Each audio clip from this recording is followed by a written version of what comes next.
আমাদের চ্যানেলের ভিডিওগুলিতে খুব কমন একটা প্রশ্ন আসে, সেটা হচ্ছে যে ভাই আমি কি পিএমপি দিতে পারবো? আমি তো কোনো ইউনিভার্সিটি থেকে ব্যাচেলর করি নাই বা অনার্স করি নাই, তাহলে কি আমি পিএমপি দিতে পারবো? অথবা আমি তো ব্যাংকার, আমি তো সেলসে জব করেছি বা আমি তো এনজিওতে জব করেছি, আমার অভিজ্ঞতা দিয়ে কি পিএমপি দিতে পারবো? সোজা সাপটা উত্তর হচ্ছে হ্যাঁ, আপনি পিএমপি দিতে পারবেন। তবে এইখানে একটা কিন্তু আছে, সেটা হচ্ছে যে আপনার শিক্ষাগত যোগ্যতার সাথে সামঞ্জস্য রেখে আপনার যথেষ্ট পরিমাণে প্রজেক্ট ম্যানেজ করার অভিজ্ঞতা লাগবে। সেটা কি? এটাই আজকে ভিডিওতে আমরা আলাপ করব। এই ভিডিওটা দেখলে আপনি বুঝতে পারবেন যে পিএমপি দেওয়ার জন্য কোন ডিগ্রি লাগে আপনার, 2 নাম্বার হচ্ছে আপনার কত বছরের অভিজ্ঞতা লাগে, আর 3 নাম্বার হচ্ছে কোন অভিজ্ঞতাটা অ্যাকচুয়ালি প্রজেক্ট ম্যানেজ করার অভিজ্ঞতা হিসেবে গণ্য হয়। এই আলাপটা করব আমরা কোথা থেকে? এটা করব আমরা পিএমপি এর যে অফিসিয়াল ওয়েবসাইট সেখান থেকে। এটার নাম হচ্ছে প্রজেক্ট ম্যানেজমেন্ট ইনস্টিটিউট, আর ওয়েবসাইট অ্যাড্রেস হচ্ছে pmi.org। আমরা চলেন pmi.org ওয়েবসাইটটাতে যাই। pmi.org-তে গিয়ে আপনি এই যে বাম পাশে সার্টিফিকেশনে ক্লিক করেন। এখানে দেখেন আপনি কোর্স সার্টিফিকেশনস একদম বাম পাশে পাবেন। এখানে যদি আপনি পিএমপিতে ক্লিক করেন, এই পেজটা আপনি পাবেন। এই পেজটার নিচের দিকে যদি যাইতে থাকেন তাহলে আপনি দেখবেন যে এক্সাম কন্টেন্ট আউটলাইন, এইটা পাবেন। এইটা আমরা ডাউনলোড করব না, কারণ এই যে এক্সাম কন্টেন্ট আউটলাইনটা এইটা এক্সপায়ার্ড হয়ে যাচ্ছে সুন। আমরা সামনে যে নতুন এক্সাম আসতেছে সেই এক্সাম কন্টেন্ট আউটলাইনটা আমরা ডাউনলোড করব, যেইটা জুলাই 2026 থেকে ইফেক্টিভ হবে। এই যে দেখেন এখানে আসছে কামিং ইন জুলাই 2026। এখানে আমরা লার্ন মোরে ক্লিক করব। এই যে দেখেন PMP certification exam content outline 2026, এটা আমরা ডাউনলোড করি। এবার আমরা একটু নিচের দিকে যাই, পেজগুলো উল্টাতে থাকি।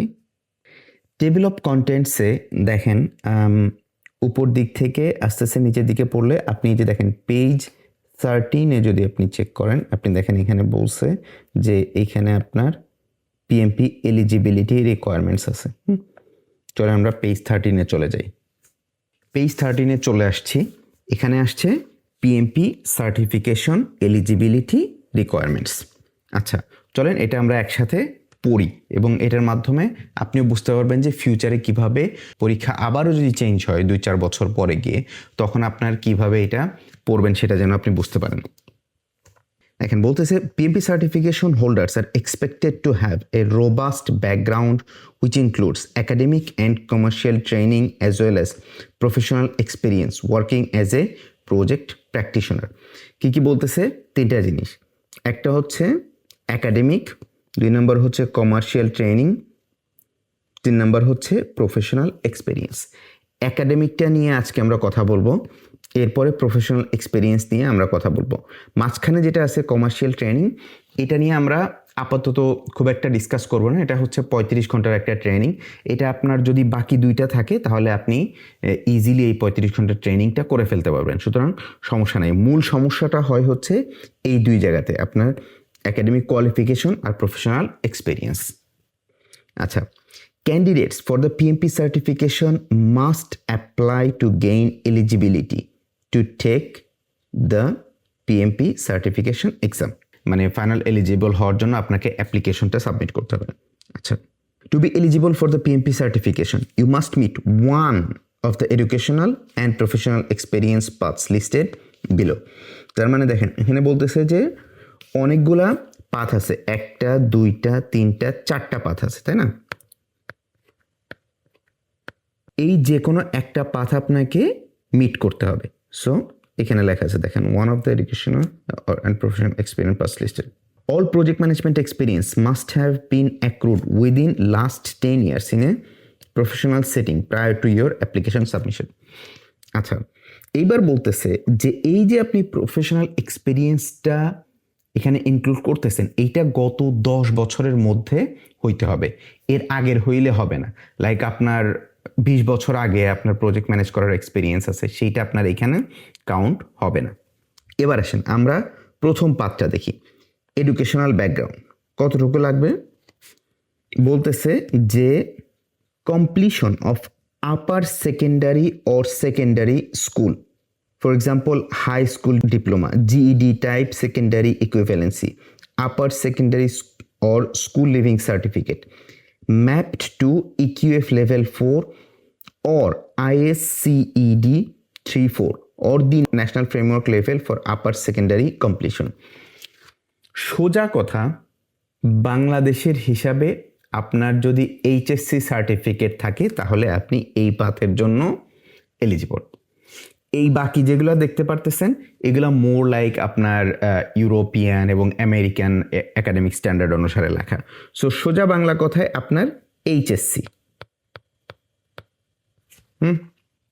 আচ্ছা, যদি আপনি HSC পাশ করে থাকেন তাহলে, বা মাদ্রাসা থেকে যদি আপনি পড়েন তাহলে, যদি আপনি আলিম পাশ করে থাকেন, সেক্ষেত্রে আপনার প্রফেশনাল প্রজেক্ট ম্যানেজমেন্ট এক্সপিরিয়েন্স কতটুকু লাগবে?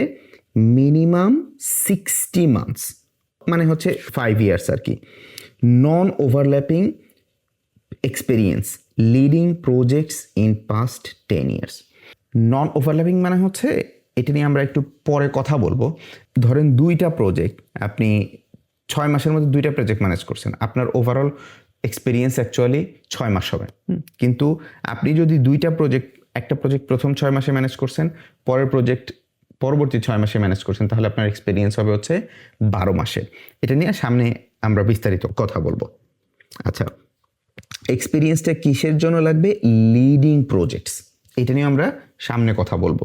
কারণ আপনি প্রজেক্টে কাজ করলেই আপনি প্রজেক্ট ম্যানেজার হয়ে যান না, এখানে প্রজেক্ট লিড করা লাগবে, সেটা নিয়ে আমরা পরবর্তীতে কথা বলবো। আচ্ছা, এইবার আসেন 2 নাম্বার পাথটা কি।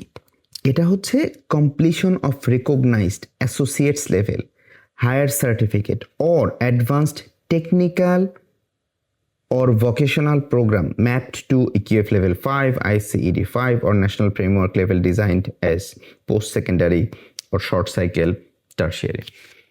এইটাকেও খুব সহজে সামারাইজ করলে যেটা হয়, বাংলাদেশে যারা ডিপ্লোমা ইঞ্জিনিয়ারিং পড়েন না, যে পলিটেকনিক্যালে পড়তেছেন বা এরকম যারা এসএসসি পরীক্ষার পরে যে 4 বছরের যে ডিগ্রিটা করেন, এই ডিগ্রিটাকে এখানে মিন করতেছে। অনেকেই জানেন না যে এই ডিগ্রিটা থাকলেও অ্যাকচুয়ালি আপনি PMPA এর জন্য এলিজিবল হবেন। শুধু তাই না, আপনাদের জন্য সুখবর আছে, আমি দেখাচ্ছি। তাহলে কি,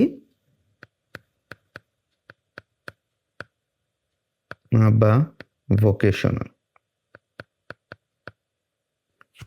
আচ্ছা, সুখবরটা কি? HSC যারা দিয়েছেন তাদের চাইতেও তুলনামূলকভাবে 1 বছরের কম অভিজ্ঞতা নিয়েই আপনারা PMPA এর জন্য এলিজিবল হইতে পারবেন। সেটা কি, 4 বছর বা 48 মান্থসের non overlapping experience leading projects in past 10 years. তার মানে 4 বছরের অভিজ্ঞতা থাকতে হবে। এগেইন, অভিজ্ঞতাটা আপনি কোন ধরনের অভিজ্ঞতা থাকলে প্রজেক্ট ম্যানেজমেন্ট এর অভিজ্ঞতা হিসেবে কাউন্ট হবে, এটা নিয়ে আমরা সামনে কথা বলবো।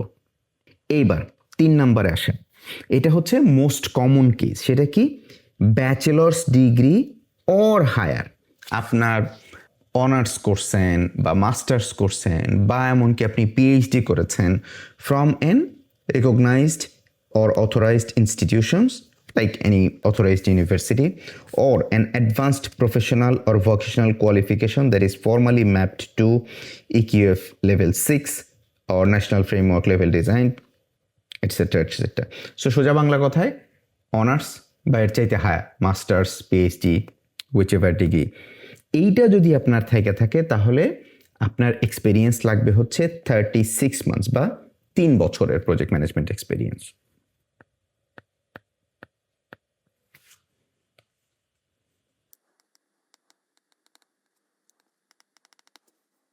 এবার আসেন 4 নাম্বার বা ফাইনাল পাথ। এইটা কি, bachelor's or post graduate degree, এটাও ব্যাচেলর্স বা পোস্ট গ্রাজুয়েট, বাট কাদের দ্বারা awarded? By a program accredited by PMI's global accreditation center or GAC, PMI এর নিজস্ব অ্যাক্রেডিটেশন একটা সেন্টার আছে, সেইটা দ্বারা যদি অ্যাওয়ার্ডেড হয়, অর্থাৎ পিএমআই এর যেই জিএসি এইটা দ্বারা অ্যাক্রেডিটেড কোনো ইনস্টিটিউশন থেকে যদি আপনার ডিগ্রিটা থেকে থাকে, সেক্ষেত্রে কতটুকু এক্সপিরিয়েন্স লাগবে সেটা নিয়ে আমরা বলবো। বাট এই যে অ্যাক্রেডিটেশন এটা কারা এবং বাংলাদেশে আছে কি না সেটা নিয়ে আমরা আগে একটু জানি। চলুন এই লিঙ্কটাতে যদি আমরা ক্লিক করি, দেখেন এই লিঙ্কটাতে ক্লিক করার ফলে আমরা এখানে চলে আসছি। জিএসসি নিয়ে বিস্তারিত আপনি পড়তে পারেন, কিন্তু আপনি এই যে দেখেন ডিরেক্টরি উপরে বাম পাশের সেকেন্ডটা, এখানে যদি ডিরেক্টরিতে আপনি ক্লিক করেন তাহলে আপনি পাবেন যে কোন কোন ইনস্টিটিউশন এই জিএসসি অ্যাক্রেডিটেড এবং বাংলাদেশে আছে কিনা সেটা আমরা খুঁজবো। চলুন আমরা এই যে সার্চে যদি ক্লিক করি,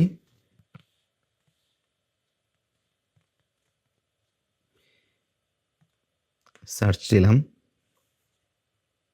দেখেন একটাও নাই। তার মানে হচ্ছে বাংলাদেশের ক্ষেত্রে এটা অ্যাপ্লিকেবল না, বা বাংলাদেশে এ ধরনের কোনো ইনস্টিটিউশন নাই যারা জিএসসি দ্বারা অ্যাক্রেডিটেড। এবার চলেন ইন্ডিয়া থেকে আছে কিনা দেখি একটু। ইন্ডিয়া থেকে যদি আমরা ক্লিক দিই তাহলে দেখা যাচ্ছে ইন্ডিয়া থেকে আছে। কয়টা ইনস্টিটিউশন আছে? ইন্ডিয়া থেকে 1 2 3 4 5 6টা ইনস্টিটিউশন আছে। এগুলা মুম্বাইতে দেখা যাচ্ছে 2টা আছে, হায়দ্রাবাদে 2টা আছে, পুনেতে 2টা আছে। এইসব ইনস্টিটিউশন থেকে বাই এনি চান্স যদি কেউ পড়াশোনা করে থাকে তাহলে তারা এই পাথের আন্ডারে আসবে। এবার দেখি তো আশেপাশের আপনার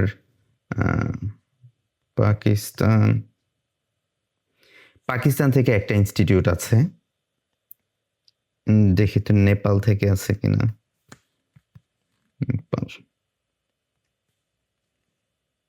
নেপাল থেকে নাই।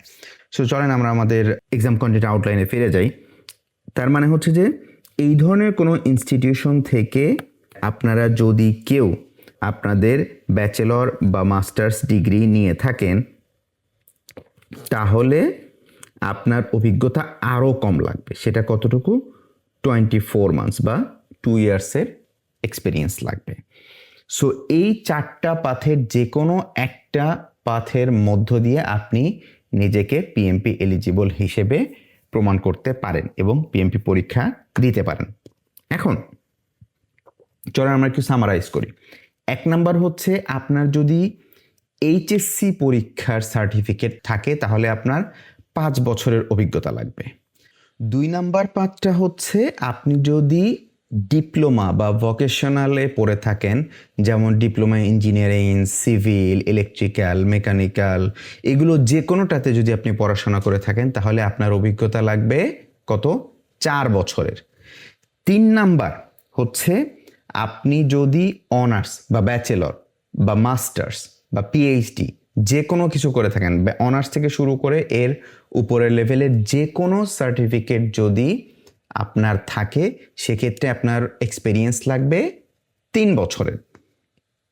ফাইনালি আপনি যদি প্রজেক্ট ম্যানেজমেন্ট ইনস্টিটিউট বা পিএমআই এর জিএসসি অ্যাক্রেডিটেড কোনো ইনস্টিটিউশন থেকে পড়াশোনা করে থাকেন, এটা হইতে পারে আপনি ইন্ডিয়া, পাকিস্তান বা আপনি ইউএসএ বা ইউরোপের কোনো ইনস্টিটিউশন থেকে পড়াশোনা করছেন, সেটা হয়তো জিএসসি অ্যাক্রেডিটেড হইতে পারে। সেই ক্ষেত্রে আপনার এক্সপিরিয়েন্স লাগবে আরও কম, মাত্র 2 বছরের অভিজ্ঞতা লাগবে। এরপরে আসেন আমরা দেখি কি বলতেছে। এখানে বলতেছে অডিট যদি হয়, যে আপনার যদি এই যে এক্সপিরিয়েন্স এবং এডুকেশনাল ব্যাকগ্রাউন্ড এটা আছে কিনা, যদি অডিট হয়, পিএমআই চেক করে, মাঝে মধ্যে 2-4 জনকে পিক করে, খুবই কম, অল্প 2-1 জনকে পিক করে যে র্যান্ডমলি যে একে চেক করব যে আসলেই সে যা যা বলতেছে সেটা সঠিক কিনা। সো এটা করতে পারে। সেক্ষেত্রে আপনি কিভাবে আপনার প্রমাণ দিবেন সেটা নিয়ে এখানে বলছে। সো এটা আপনার ইনিশিয়াল এলিজিবিলিটি কনফার্ম করার জন্য নেসেসারি না আর কি। এখানে শুধুমাত্র অডিটের বিষয়টা আসছে আর কি। অডিট নিয়ে আমরা অন্য ভিডিওতে লাইক পিএমপি দেয়ার যে 9টা ধাপ, এই ভিডিওটাতে আমরা আলাপ করছি, ইচ্ছা করলে আপনারা দেখে নিতে পারেন। এইবার আসেন একটা ইম্পর্টেন্ট প্রশ্নের আমরা উত্তর এখানে পাবো। দেখেন কি বলতেছে, এলিজিবল ক্যান্ডিডেটস, তার মানে আপনি অলরেডি 4টা পাথের যে কোনো একটা পাথের মাধ্যমে নিজেকে এলিজিবল মনে করতেছেন। Must demonstrate in their PMP application that their professional experience was in leading and directing the projects. এবার বুঝতে পারছেন যে একটু আগে যে আমরা এক্সপিরিয়েন্সের কথা বলছি, এই এক্সপিরিয়েন্সটা আপনাকে প্রজেক্ট লিড করে বা ডাইরেক্ট করে নিতে হবে, তাইলে আপনার সেটা পিএমপি এর জন্য কাউন্টেড হবে। একটা প্রজেক্টে অনেক মানুষ কাজ করে, সবাই কিন্তু প্রজেক্ট ম্যানেজার না। লাইক আপনার একটা বাড়ি বানানোর ক্ষেত্রে কিছু মানুষ হইতেছে আপনার কনস্ট্রাকশনের ঢালাই করতেছে, কেউ ইঞ্জিনিয়ার, কেউ ডিজাইনার, এরা কিন্তু কেউ প্রজেক্ট ম্যানেজার না। চলেন আমরা একটু সামনের দিকে বোঝার চেষ্টা করি। As defined in the PMBOK guide, a project is a temporary initiative in a unique context undertaken to create value. The temporary nature of a project indicates a beginning and an end to the project work or phase of the project work. A project's unique context can be driven by its distinct goals, environment, conditions, approaches, stakeholders, or other dimensions. Projects can be standalone efforts or part of a portfolio or program. তার মানে হচ্ছে দেখেন, আপনার এক্সপিরিয়েন্সটা, আপনি সেলসে job করে থাকেন, আর আপনি ফাইন্যান্সে জব করে থাকেন, আপনি ব্যাংকার হন, আপনি অ্যাডমিন হন, আপনি যেটাই হয়ে থাকেন না কেন, আপনি যদি প্রজেক্ট লিড দিয়ে থাকেন তাইলেই আপনার এক্সপিরিয়েন্স কী হবে, কাউন্ট হবে প্রজেক্ট ম্যানেজার হিসেবে, এবং আপনি পিএমপির জন্য এলিজিবল হবেন। এখন প্রজেক্ট কোনটা, এটা হচ্ছে কথা, তাই না?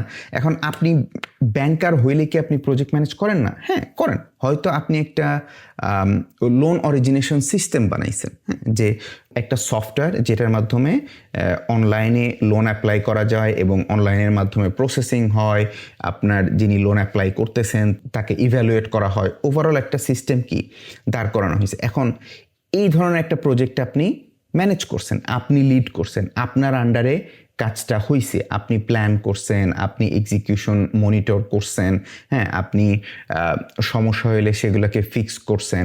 সো তাইলে কিন্তু আপনার অলরেডি এটা প্রজেক্ট ম্যানেজার এক্সপিরিয়েন্স হিসেবে কাউন্ট হবে। এখন প্রজেক্ট কি, কোনটা কোনটা প্রজেক্ট, যেমন একটা আমরা বললাম লোন অরিজিনেশন সিস্টেম, এটা একটা প্রজেক্ট হইতে পারে, কিন্তু কোনটা কোনটা আসলে প্রজেক্ট হয় সেটা হচ্ছে এখানে যে ডেফিনেশনটা দিছে, যে যেই কাজটা টেম্পোরারি, রেগুলার যেটা হয় এটা কিন্তু প্রজেক্ট না। যেমন ধরেন আপনি রেগুলার, আপনি একজন সেলস পারসন হিসেবে দোকানে বসে আছেন, রেগুলার মানুষ আসতেছে, আপনি প্রোডাক্ট বিক্রি করতেছে, এইটা কিন্তু কি না, প্রজেক্ট না।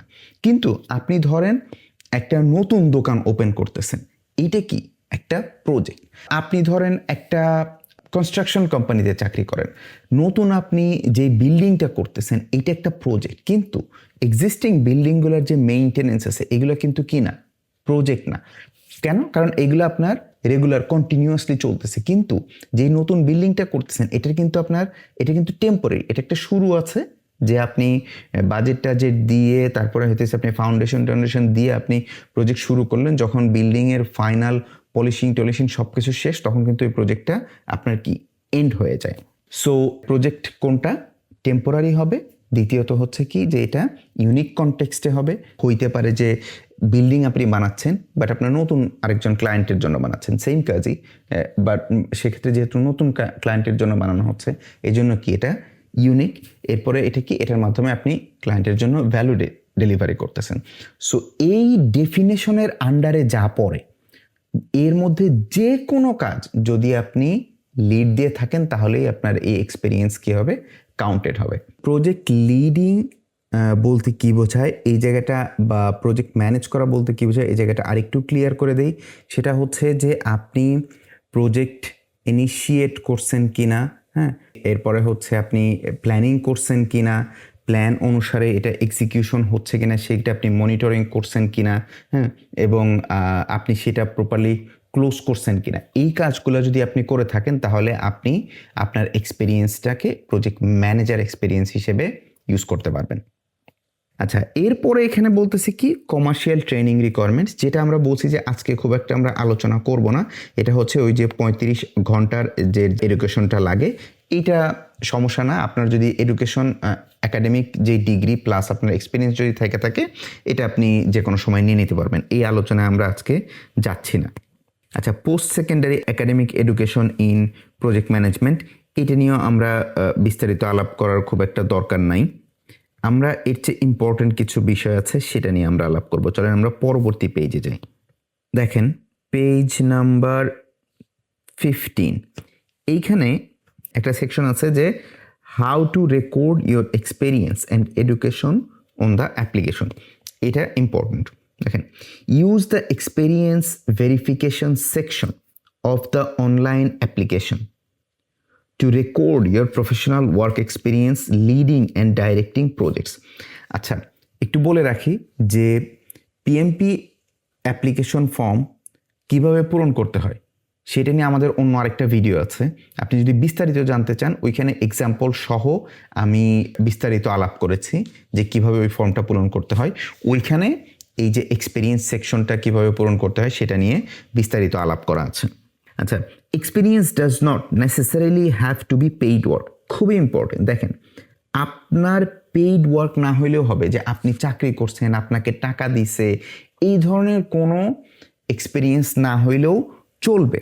যেমন ধরেন আপনি একটা ইন্টার্নশিপ করছেন, আনপেইড ইন্টার্নশিপ এরকম হয় অনেক সময়। ধরেন আপনার ইউনাইটেড নেশনসের যে ইন্টার্নশিপগুলো, এগুলোতে সচরাচর তারা কি করে না, পে করে না, বা বাংলাদেশে অনেক ক্ষেত্রেই ইন্টার্নদেরকে পে করে না। সো ওই যে কাজের এক্সপিরিয়েন্সটা, এটাও আপনার এক্ষেত্রে কী হবে, কাউন্টেড হবে। বাট এখানে একটা ইম্পর্টেন্ট ব্যাপার আছে, সেটা হচ্ছে it does need to be in a professional setting. আপনার কি বললাম আমরা, যে যদি ইউনাইটেড নেশনস হয় তাহলে কি এটা একটা প্রফেশনাল জায়গা, সো দ্যাটস ফাইন। আপনার যদি কোনো কোম্পানিতে হয়, বাংলাদেশে প্রপার কোনো কোম্পানিতে লাইক ব্যাংকে ইত্যাদি, সেটাও কি একটা প্রফেশনাল সেটিংয়ে। Activities such as school projects, হ্যাঁ, আপনার স্কুলে যেসব প্রজেক্টস থাকে ইউনিভার্সিটিতে, academic research for a degree granting program. অনেক সময় মাস্টার্স বা ব্যাচেলরের যেই ডিগ্রিটা, এই ডিগ্রি পাওয়ার আগে অনেক সময় কিছু কিছু প্রজেক্ট করতে হয় এবং জমা দিতে হয়, লাইক ক্যাপস্টোন প্রজেক্ট, এই জাতীয় প্রজেক্ট যদি আপনি করে থাকেন। প্ল্যানিং পার্সোনাল ইভেন্টস, ব্যক্তিগত যেসব ইভেন্ট থাকে, লাইক আপনি একটা ট্যুর প্ল্যান করছেন, হ্যাঁ, or home improvement projects do not qualify. So এই জিনিসগুলো কিন্তু আপনার কোয়ালিফাই হয় না, কারণ এগুলো প্রফেশনাল সেটিংয়ে হয় নাই। এগেইন কোনগুলো কোয়ালিফাই হবে না, আপনি স্কুলের কোনো প্রজেক্ট করছেন, academic research for a degree granting program, আপনার ডিগ্রি পাওয়ার জন্য, মাস্টার্সের ডিগ্রি পাওয়ার জন্য করছেন, বা আপনার ব্যক্তিগত কোনো ইভেন্টের জন্য হইতে পারে, আপনি নিজের বাড়ি নিজে বানানোর জন্য এটাকে একটা লাইক প্রজেক্ট হিসেবে আপনি ইউজ করছেন, অথবা আপনি আপনার এটা ট্যুরে যাবেন, এটাও একটা প্রজেক্ট, এটার জন্য আপনি প্ল্যানিং করছেন। এই জাতীয় যে এক্সপিরিয়েন্সগুলো, এই এক্সপিরিয়েন্সগুলো পিএমপি এর জন্য কাউন্ট হবে না। বাট এগেইন আপনার পেইড বা নন পেইড যে কোনো ধরনের ওয়ার্কই যদি আপনি করে থাকেন, কোন ক্ষেত্রে, যদি প্রফেশনাল সেট আপে করে থাকেন, তাহলে সেটা কাউন্টেড হবে। আচ্ছা, এবার আসেন number of months of project management experience. All project experience must be recorded individually regardless of the number of projects you include. তার মানে হচ্ছে যে প্রত্যেকটা প্রজেক্টকে আপনাকে আলাদা আলাদাভাবে প্রজেক্ট বাই প্রজেক্ট আপনাকে লিস্ট করতে হবে। Tenure is tracked in months, মানে হচ্ছে আপনি কত মাসে প্রজেক্ট করছেন, not in number of project, আপনি কতগুলা প্রজেক্ট করছেন সেই হিসেবে আপনাকে এটা ট্র্যাক করা হবে না। Therefore 6 months of project management experience should be noted as such regardless of how many projects you led during those 6 months। মানে হচ্ছে যে আপনি 6 মাসে যতগুলো প্রজেক্টই আপনি লিড করে থাকেন না কেন, আপনার এটা 6 months হিসেবে কাউন্ট হবে। নট লাইক আপনার কয়টা প্রজেক্ট করছেন সেটা দিয়ে আপনি 6 মাল্টিপ্লাই দিবেন, এরকম না। সো টোটাল এক্সপিরিয়েন্স কাউন্ট হবে হচ্ছে 6 months। এখানে একটা এক্সাম্পল আছে, চলেন আমরা পরের পেজ থেকে এই এক্সাম্পলটা দেখতে পারবো। দেখেন, যেমন ধরেন আপনি এই প্রথম প্রজেক্টটা ম্যানেজ করছেন কোন সময় থেকে, জানুয়ারি মাসের 1 তারিখ থেকে, হ্যাঁ। সো এটা জানুয়ারি ফুল চলছে, ফেব্রুয়ারি চলছে, মার্চ চলছে, এপ্রিল চলছে। হ্যাঁ, ধরেন আপনি 4 মাস এর প্রজেক্ট। আচ্ছা, সেকেন্ড আরেকটা প্রজেক্ট আপনি ফেব্রুয়ারি মাসের 1 তারিখ থেকে শুরু করছেন। সো ফেব্রুয়ারি, মার্চ, এপ্রিল, মে, জুন, এইখানে আপনি 5 মান্থসের এই প্রজেক্টটা ম্যানেজ করছেন। এখন টোটাল এক্সপেরিয়েন্স আপনার কতটুকু হবে? আপনি যদিও দুইটা প্রজেক্টই কিন্তু আলাদা আলাদাভাবে আপনি পিএমপির অ্যাপ্লিকেশন ফর্মে দিবেন, কিন্তু আপনার টোটাল মান্থস অফ এক্সপিরিয়েন্স হিসেবে কতটুকু কাউন্ট হবে বলেন তো দেখি। আপনি যদি মনে করে থাকেন যে এইখানে আপনার 4 মাস আর এখানে আপনার 5 মাস, টোটাল 9 মাস হবে, তাহলে ভুল। পিএমআই এভাবে কাউন্ট করে না। পিএমআই কাউন্ট করে যে আপনার টোটাল এক্সপিরিয়েন্স কতটুকু আছে। সো আপনার এক্সপিরিয়েন্স এখানে আছে কতটুকু? জানুয়ারি, ফেব্রুয়ারি, মার্চ, এপ্রিল, মে, জুন, 6 মাসের এক্সপিরিয়েন্স আছে। সো এটা 6 হিসেবে কাউন্ট হবে। আবার আপনি যদি এটা চিন্তা করেন যে আপনার এই যে ফেব্রুয়ারি থেকে এপ্রিল পর্যন্ত আপনার তো এই 3 মাসে 2টা প্রজেক্ট ম্যানেজ করার এক্সপিরিয়েন্স আছে, তাহলে আপনি হচ্ছে 3 মাস করে 2বার কাউন্ট করবেন, সেটাও হবে না। আপনি এটা একবারে কাউন্ট হবে টোটাল, একদম শুরু থেকে শেষ পর্যন্ত যে কয়েকটা মাস হয়েছে সেই কয়েকটা মাস হিসেবে কাউন্ট হবে। এখানে আবার এই প্রজেক্টটার ক্ষেত্রে আপনার কিন্তু পুরোটা একভাবেই খুব সিম্পলি কাউন্ট হবে যে আপনার জুলাই থেকে ডিসেম্বর পর্যন্ত 6 মাসের। সো আশা করি বুঝতে পারছেন। চলেন আমরা কুইকলি একটু সামারাইজ করি। পিএমপি সার্টিফিকেট এক্সামের জন্য অ্যাপ্লাই করতে আপনার 4টা এলিজিবিলিটি পাথ আছে। এর মধ্যে যে কোনো একটা ওয়েতে আপনি পিএমপি এর জন্য এলিজিবল হইতে পারেন। প্রথম পাথ হচ্ছে এইচএসসি পরীক্ষার যদি সার্টিফিকেট থাকে আপনার পাস করার, তাহলে 5 বছরের অভিজ্ঞতা লাগবে প্রজেক্ট ম্যানেজ করার। 2 নম্বরে গিয়ে কি আপনি যদি ভোকেশনাল বা ডিপ্লোমা ইঞ্জিনিয়ারিং পড়ে থাকেন তাহলে আপনার 4 বছরের অভিজ্ঞতা লাগবে। 3 নম্বরে গিয়ে আপনি যদি অনার্স বা ব্যাচেলর বা এর চেয়ে হায়ার কোনো ডিগ্রি, মাস্টার্স, পিএইচডি করে থাকেন তাহলে আপনার ওয়ার্ক এক্সপিরিয়েন্স লাগবে প্রজেক্ট ম্যানেজার হিসেবে 3 বছরের। ফাইনালি আপনার যদি পিএমআই এর জিএসসি অ্যাক্রিডিটেড কোনো ইনস্টিটিউশন থেকে আপনি পড়াশোনা করে থাকেন, এগুলো বাংলাদেশে নাই, ইন্ডিয়া, পাকিস্তান বা ইউএস বা ইউরোপে আছে, এসব জায়গা থেকে যদি আপনি পাস করে থাকেন তাহলে আপনাকে 2 বছরের মাত্র অভিজ্ঞতা দেখাইতে হবে। দ্বিতীয় গুরুত্বপূর্ণ জিনিস হচ্ছে এই যে অভিজ্ঞতাগুলি, এই অভিজ্ঞতাগুলি প্রজেক্ট লিড করার অভিজ্ঞতা থেকে আসতে হবে। প্রজেক্ট কি? একটা টেম্পোরারি কাজ যেটার মাধ্যমে আপনি ভ্যালু ক্রিয়েট করতেছেন ইউনিক একটা কনটেক্সটে। আপনার ডে টু ডে কাজ কখনো প্রজেক্ট হিসেবে কাউন্ট হবে না, কিন্তু আপনি যদি টেম্পোরারি কোনো কাজ করে থাকেন যেটা ইউনিক নেচারের এবং আপনি ভ্যালু ক্রিয়েট করতেছেন, একটু আগে আলাপ করছি, সেইটা যদি আপনি লিড দিয়ে থাকেন, আপনি শুরু থেকে প্রজেক্টটা নিয়ে পুরো টিমটা লিড দেন, আপনি প্ল্যানিং করেন, এক্সিকিউট করেন এবং এটার জন্য হইতেছে যে প্রপারলি ক্লোজ করেন, তাহলে আপনার এটা প্রজেক্ট ম্যানেজমেন্ট এক্সপিরিয়েন্স হিসেবে কাউন্ট হবে। 3 নম্বরে গুরুত্বপূর্ণ জিনিস কি?